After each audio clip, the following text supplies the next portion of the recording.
Տիկին Գասպարյանն, ինչպես դուք նշեցիք, իր հրաժարականի վերաբերյալ բացատրություն հրապարակային ներկայացրել է, ես դրան ավելացնելու եւ այդ հայտարարությունը մեկնաբանելու անհրաժեշտություն չեմ տեսնում, ինչ վերաբերում է մամուլի հրապարակումներին,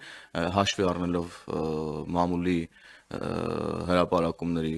բազմագույն լինելը միշտ, ես ուղղակի խուսափ եմ դրանց մեկնաբանել, որովհետև որևէ հիմնավորում եւ հիմք չեմ տեսնում դրանք մեկնաբանելու մասին։ Պարոն Հովհաննիսյան, ուղղակի մի կարճ ճշտող բան, այդ ամբողջ հրապարակումները, որոնք դուք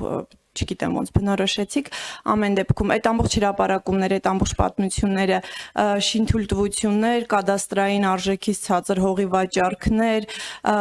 ընտանիքի անդամների հետ գնումներ եւ այլն, այս ամբողջը ազդեցություն չի ունեցել իր հրաժարականի վրա։ Ես կրկնեմ, հրաժարականի մեկնաբանությունը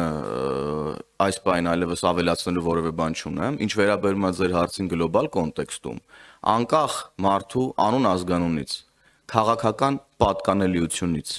եթե որևէ մեկը ներգրաված կլինի որևէ կոռուպցիոն գործարքի մեջ, հովանավորչության գործարքի մեջ, պատժվելու է օրենքի ողջ խստությամբ, եթե հատկապես լինի քաղաքացիական պայմանագիր քաղաքական կուսակցության թիմից։ Ես սա ասում եմ գլոբալ առումով, իսկ կոնկրետ ձեր հարցերի վերաբերյալ ասածից ավելացնելու այլևս ոչինչ չունեմ։ Շնորհակալ եմ։